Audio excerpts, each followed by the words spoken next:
Well, now, four-time NBA champion Andre Iguodala had some very interesting things to say about a player of old and a player of today. He took a break from golfing to say Rasheed Wallace probably could have been a top 5 player in the league for a 10-year stretch.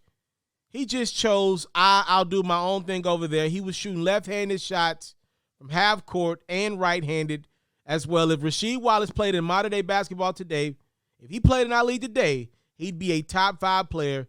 He'd be better than Giannis, and I love Giannis. Well, Andre, Iggy, bro, you can't just say I love Giannis and then go say something blasphemous about Giannis. You can't go disrespect Giannis and then say in the same sentence, I love Giannis. That's like when somebody says with no disrespect and then the next sentence after disrespect is nothing but disrespect. Like what? Like, Iguodala, it's not about the first part of what you said because I understand what you're saying. Would Rasheed Wallace flourish in today's NBA? Yes, he was a stretch four way before his time. With the amount of threes that teams get up today, Rasheed Wallace could have easily knocked down 5 to 7 3-pointers a game. With some of the talent at point guard position today, no disrespect to Chauncey Billups, he was a phenomenal floor general. The Detroit Pistons, they won. They were really great for about a 3 to 4 year stretch. No disrespect to the Pistons at all. They were phenomenal. There are guards today, though, that could get Rasheed the basketball on a swivel. And you talk about some open looks. Sheed would literally flourish. And he could get in the post and work you out. Like, Rasheed was not just an average post player. He was really good. Obviously, Rasheed had some personal demons that he was dealing with.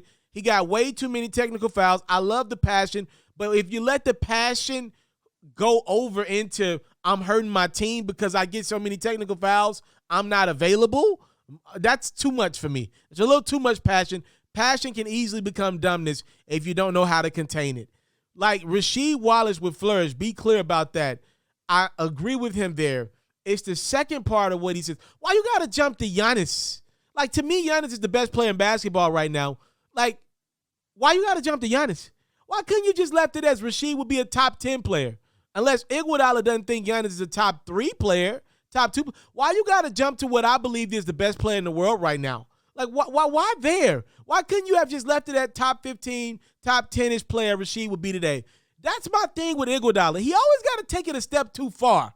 Like, saying Kyrie is a great player, saying Kyrie is the best point guard in the league right now, it's not how I believe it to be, but if he would have said it, I would have said, okay, he's got the right to his opinion. He's got more right than I do as a guy that's playing this game at an elite level, former finals MVP, and he's fresh off an NBA championship again, even though he didn't have much to do with it this year. I'm sure he was OGing a lot of the young fellas on the bench. Give Iguodala his credence and his respect. I get his resume is solidified. Iggy said Irvin was one of the 15, 20 greatest players of all time, which was flat-foot ridiculous when he said it.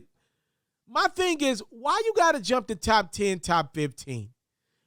If Skip Bayless would have said the same exact thing, former players, current players, new media, Draymond, JJ Redick would have toe Skip up.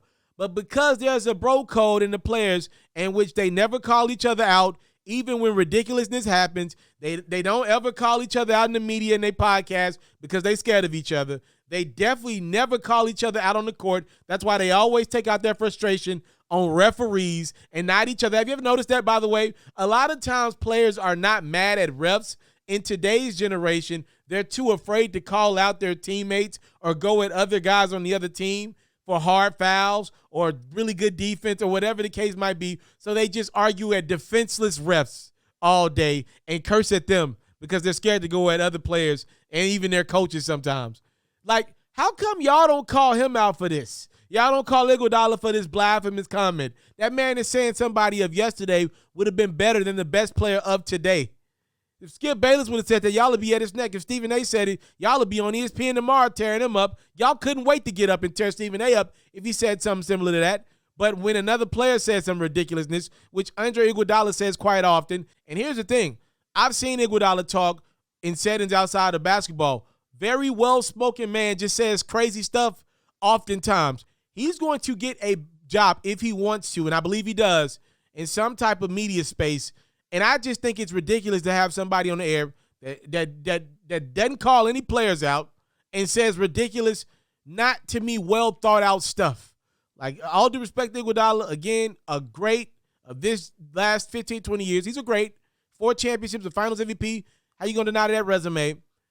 At the end of the day, though, today, some of the stuff that comes out of his mouth is blasphemy, and it doesn't make sense.